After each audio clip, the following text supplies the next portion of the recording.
Here I go into the woods to see what I can find.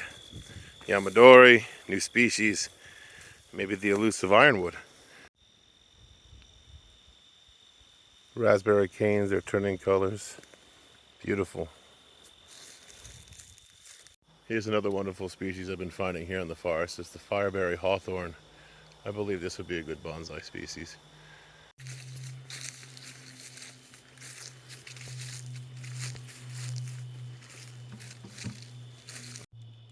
There's a spring up there, and this is the creek bed.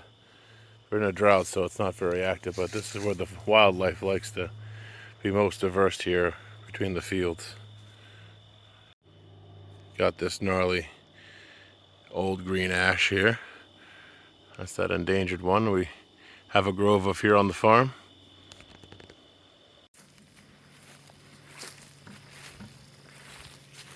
Here we go into the back 40.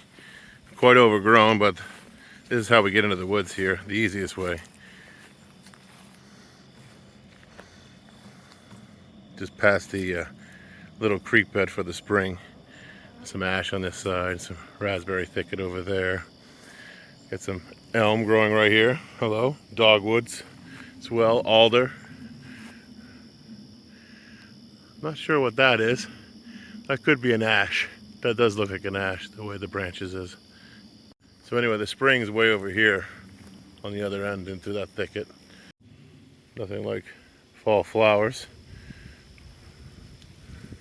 And fall breezes.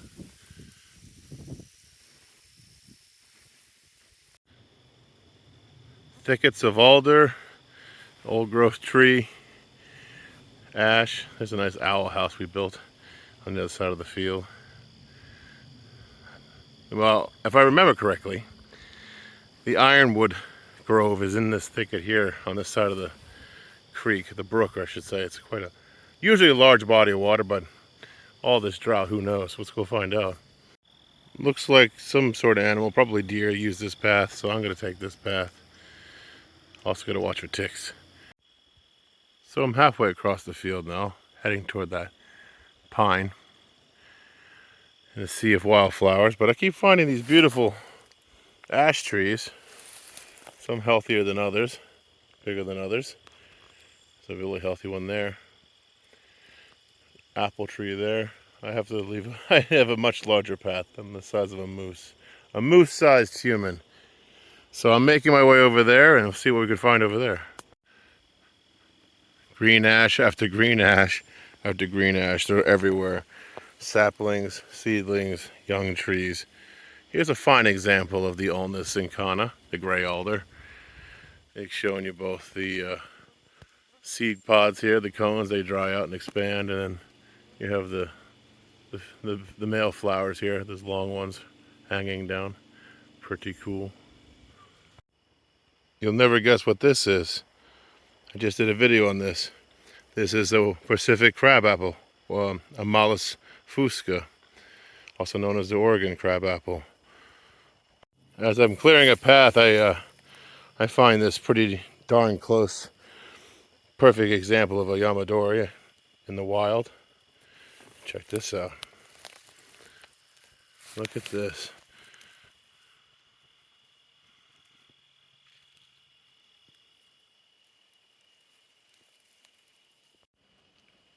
So I've made it to the base of this crabapple tree, which I will sample as soon as I get closer.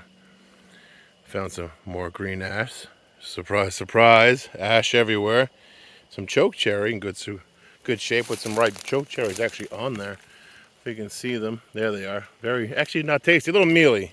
Of course, I've found more candidates, more Pacific apple, crab apple that is, and a myriad of other species that I can use, alder. So this has been a productive expedition so far, so let's go into the woods. Here's a new one to me. This is the frosted hawthorn mixed with some this wildflower. That's not the hawthorn's flower, but this is frosted hawthorn, which is another Yamadori candidate, depending on how that trunk looks down there, but we'll get to that eventually. Here is some of that frosted hawthorn with fruit. That's pretty good. Better condition than the ones that were buried under all those wildflowers. This tree ramifies and has tiny little leaves. This is a good candidate for bonsai. This one's wiry, but the species would be a good candidate for sure. Here I am on the other side of that field. I found a natural deer path here. It's actually quite matted down, so I'm going to follow that. So I'm actually surrounded by many, many, many brown ash, or swamp ash, I should say, green ash, or Fraxinus pennsylvanica. That's all Fraxinus pennsylvanica growing on mossy rock.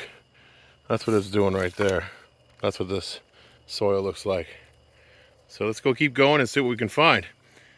Maybe in my youth I mistake the this ash for a type of ironwood, but I don't think so. I'm going to keep going. We'll see how it goes. I panned by that real quick. That is a monster tree. Let's go see what that is. All right, let's get in closer. Still can't see the leaves. Oh, look, another type of hawthorn. This is called the parsley hawthorn. This is called the Crataegus marshalli. Crazy. That's 3 hawthorns so far on this trip. Holy son of a sea biscuit, guys. I think I found the ancient one, the one responsible for this massive grove of Fraxinus pennsylvanica, green ash. This thing looked dead. It looked like it's got some Widowmaker qualities. I probably shouldn't be standing underneath it. As you can see, the massive branches, catastrophic breakage. But there's something really crazy. This massive thick trunk has life. A good 8 feet, well, 7 feet off the ground. So this is still alive. So this is going to be a proof project, I think. Let's get a new angle on this. Man, something catastrophic happened to this ash. We got a hollow side right here. Man, I, again, should not be standing where I am. I'm going to be moving shortly because there's a broken branch right there over the head. That's dead. That branch is alive. It comes all the way down to here with the dead one over it. So if we clear out the dead wood, patch up the wound, this side looks also dead with some sprouting higher up. This tree is salvageable. This tree is salvageable with some TLC. Man, look at that. Man, it's crazy. Get another view of the ancient one there. It is a massive tree. Can't get over it. In a beautiful location, this grove of ash over the stone. Just wet enough the way they like it. Keeps away the other trees and species. Getting close to the golden hour. Here we have a black cherry with a burl on it. This is a Prunus serotina, so it's true black cherry growing in a sea of ash. It's pretty cool to see. To do some maintenance on this tree, get some of that dead wood off, and maybe clear out some of the saplings and relocate them. Make this more of a proper grove. It needs more sunlight, I think. Look how tall it's grown. All the branches underneath have died. That makes it, it's indicative it needs a full sunlight. Got this balsam fir, this Abies balsamea, growing amongst the ash as well. It's doing quite well, very healthy. Sure, it has no light to compete for. It gets all the light once the leaves drop off.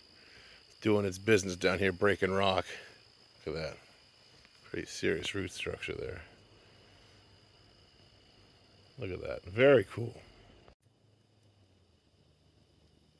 Now I really have seen everything. That is a Siberian crabapple. Was it Malus baccata? Something like that. That is a massive Siberian crabapple. I thought they were only supposed to live to 40 or 50 years. That's more than that for sure. Massive. Zoom up on that bad boy. Let's get a closer look. There's that big multi-trunk base. There it is. I mean, if you look closely, you can see the apples in the tree.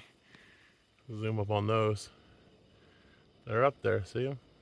Crazy. That's a big one. That's an old one. There's a new surprise, a beaked hazelnut. There's a few hazelnut species I've noticed in here in the woods. Definitely looks like it has potential to be a bonsai, the way it ramifies, The leaves aren't terribly large. They would shrink if you put it in a pot and cut it back. So that's another species to add to the list. I apologize. That's frosted hawthorn. That's Crataegus pruneosa. That's what the name of that is. Look at those small leaves. Perfect for bonsai. That's going to be relocated later in the week for sure. Can't ignore the red maple or the soft maple. There's a few of that sprinkled in this ash maze. Beautiful. But I don't know if I want to make bonsai out of that. Maybe if there's an interesting trunk. Like that's got an interesting base, but that's way too big now. Who knows how that backbuds and ramifies. We'll find out together though. Alright, I found the tree I remember in my youth, thinking it was hop hornbeam because of the bark. Look at this. Look at this bark. It's a cork bark, and you literally hear it. Listen to it. Beautiful for bonsai, in my opinion. But it is not hop hornbeam. It's not American ironwood. It is black ash. That's right. We've walked so deep into the green ash grove, we have found black ash, another critically endangered species of North America. And I have lots of saplings here, just like I do with the green ash. Maybe not as many. I don't have an ancient black ash. I haven't found that yet. I don't know if it's still around. I think the lifespan might be shorter on these, but I'll let you know in future videos. What a cool find. We have a Quercus rubra, or northern red oak, next to a Fraxinus nigra, which is the black ash. Those are all black ash saplings in there for the most part. I think there's an alder hiding in there.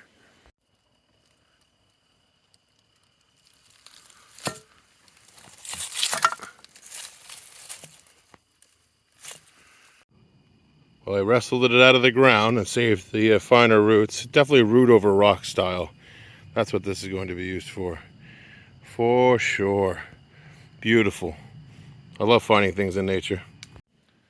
So here I am in the predominantly black ash part of the grove of ash, the Fraxinus nigra. This is a good spot to end the video, I think. I'm gonna have to make several more sorties into this section. We've only really explored maybe 2 acres of this forest so far after we entered it from the field. So sun's getting low, the crock pot's no doubtedly done, supper's ready, and I appreciate you all for hanging out for this adventure. And there will be more, so consider liking and subscribing for moral support.